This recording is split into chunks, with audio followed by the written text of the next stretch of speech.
नमस्कार मित्रों, मैं ब्रजेश आचार्य अपने यूट्यूब चैनल हिंदी दिग्दर्शन पर आपका स्वागत करती हूँ, अभिनंदन करती हूँ। अब हम कक्षा 12 हिंदी के संस्कृत खंड में संकलित पाठ भुजस्वधार्यम का अध्ययन करेंगे।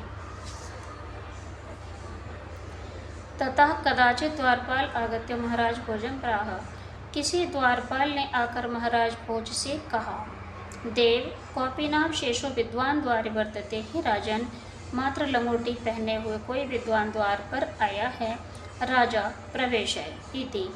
राजा ने कहा उसे प्रवेश कराया जाए। ततः प्रविष्ट सह कवि भोजमालोक्य अद्य में दारिद्र्य नाशो भविष्यति मत्वा तुष्टो हर्षा श्रोणी मुमोच। उस प्रवेश किए हुए राज दरबार में प्रवेश किए हुए उस कवि ने राजा भोज को देखकर अद्य में दारिद्र्य नाशो, आज मेरी गरीबी का नाश हो जाएगा, भविष्यति माने हो जाएगा, मत्वा माने ऐसा मान करके, इति मत्वा माने ऐसा मान करके, तुष्टो माने संतुष्ट होकर, हर्षा श्रोणी मुमोच खुशी के आंसू बहा दिए। राजा तमालोक्य प्राह। राजा ने उसे देखकर कहा, कवे किम रोदिषि, हे कवि आप क्यों रो रहे हैं। ततः कविराह। तब कवि ने कहा, राजन अकर्ण मत गृह स्थिति, मेरे घर की स्थिति को सुनिए। अयेलजनुच्चै पथि वचनम अकर्ण गृहिणी शिशो कर्णो यत्नात् सुभेत्वति दीन वदना। अरे खीलें ले लो, लाजान माने खीलें और उच्चै माने उच्च स्वर से। कोई खीलें बेचने वाला आया, पथि माने पथिक, कोई खीलें बेचने वाला पथिक आया और उसने उच्च माने जोर से आवाज़ लगाई, अरे खीलें ले लो। इस प्रकार के वचन को सुनकर के मेरी दीन मुख वाली गृहिणी ने शिशु कर्णो यत्नात् सुपेदवती, बच्चों के कानों को यत्न पूर्वक बंद कर लिया। मई छीड़ो पाए यदकृत दृशो अश्रु बहुले, मुझ साधनहीन को देख करके मेरी पत्नी ने आंसू बहा दिए। बहुले माने बहुत आंसू बहा दिए। तदंतः शल्यम में त्वमसि पुनरुद्धर्तुम उचितः, और वो मेरी पत्नी के जो आंसू हैं मेरे हृदय में कांटे के समान, शल्य माने कांटे के समान, अंतः माने हृदय में चुभ रहे हैं। में से तात्पर्य है मेरे, अर्थात वो आंसू मेरे हृदय में कांटे के समान चुभ रहे हैं। तो हे राजन त्वमसि पुनरुद्धर्तुम उचितः, पुनः उन कांटों को निकालने में, उद्धर्तुम माने निकालने में, उचितः माने समर्थ, त्वमसि माने तुम ही हो, अर्थात उन आंसू रूपी कांटों को निकालने में आप ही समर्थ हैं। राजा शिव शिव इति उदीरयन प्रत्यक्षरम लक्षम दत्वा प्राह। राजा ने शिव शिव ऐसा कहते हुए प्रत्येक अक्षर पर लाख लाख मुद्राएं देकर कहा, त्वरितम गच्छ गेहम, हे कवि आप शीघ्र ही घर जाइए। त्वद्गृहिणी खिन्ना वर्तते, आपकी पत्नी बहुत अधिक दुखी है। अन्यदा भोजः श्री महेश्वरम नमितुम शिवालयम अभ्यगच्छत। अगले दिन राजा भोज श्री भगवान शिव को नमस्कार करने के लिए, प्रणाम करने के लिए शिवालयम अभ्यगच्छत, शिव मंदिर में गए। तदा कोपि ब्राह्मण राजानम शिव सन्निधौ प्राह। तब किसी ब्राह्मण ने राजा से शिव के समीप से कहा, हे देव अर्धम दानव वैरणा गिरिजाप्यर्धम शिवस्याहृतम देवेत्थम जगति तले पुरहरा भावे समुन्मीलति। शिवस्य से तात्पर्य है शिव का। शिव का जो आधा भाग है वो दानव वैरी विष्णु ने ले लिया और आधा गिरिजा ने ले लिया। देवेत्थम जगती तले, हे देव, इत्थम माने इस प्रकार से, जगती तले माने पृथ्वी तल पर, पुरहरा भावे समुन्मीलति, पुरहर कहते हैं भगवान शिव।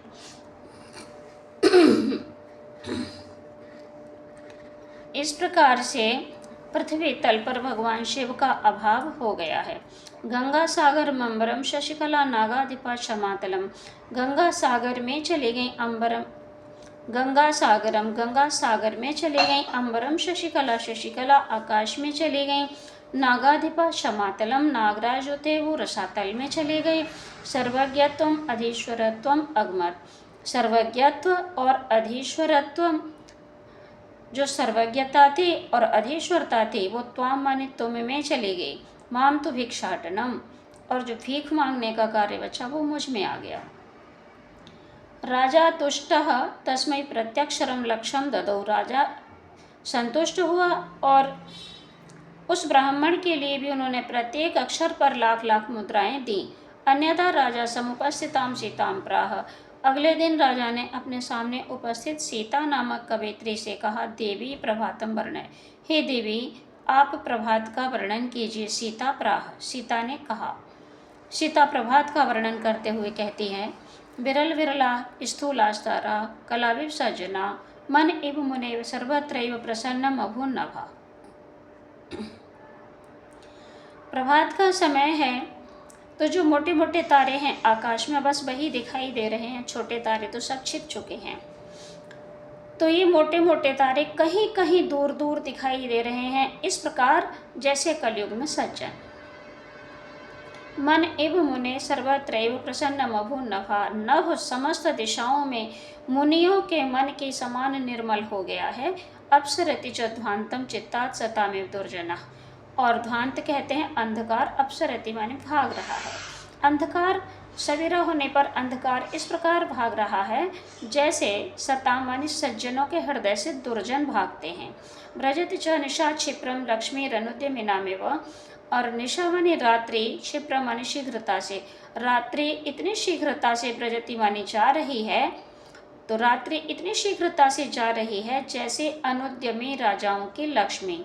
परिश्रमहीन लोगों का धन बड़ी शीघ्रता से समाप्त हो जाता है, उसी प्रकार से रात्रि भी भागती चली जा रही है। राजा तस्य लक्ष्यम दत्वा कालिदासम प्राह।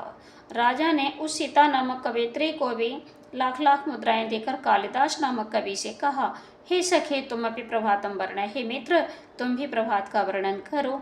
ततः कालिदास प्राह। अब कालिदास ने कहा। ये भी प्रभात का वर्णन करते हुए कहते हैं, अभूत प्राची पिंगा रसपतिरेव प्राप्य कनकम।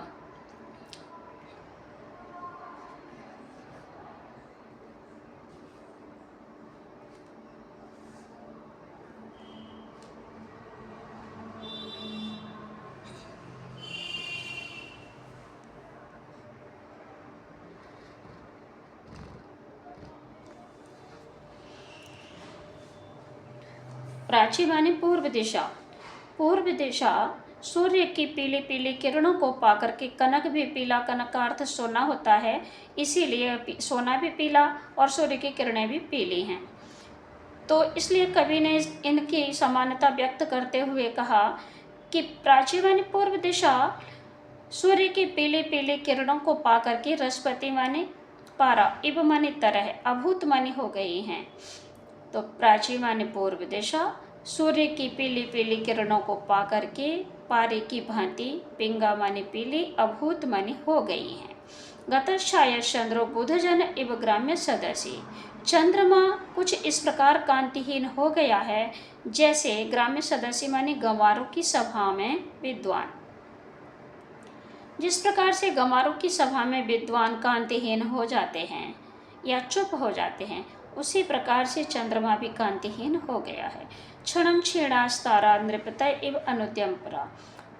सवेरा होने पर तारे इस प्रकार क्षण प्रतिक्षण क्षीण होते चले जा रहे हैं, छिपते चले जा रहे हैं जैसे अनुद्यमी राजाओं का धन, परिश्रमहीन लोगों का धन। न दीपा राजन्ते द्रविड़ रहता नामेव गुणा।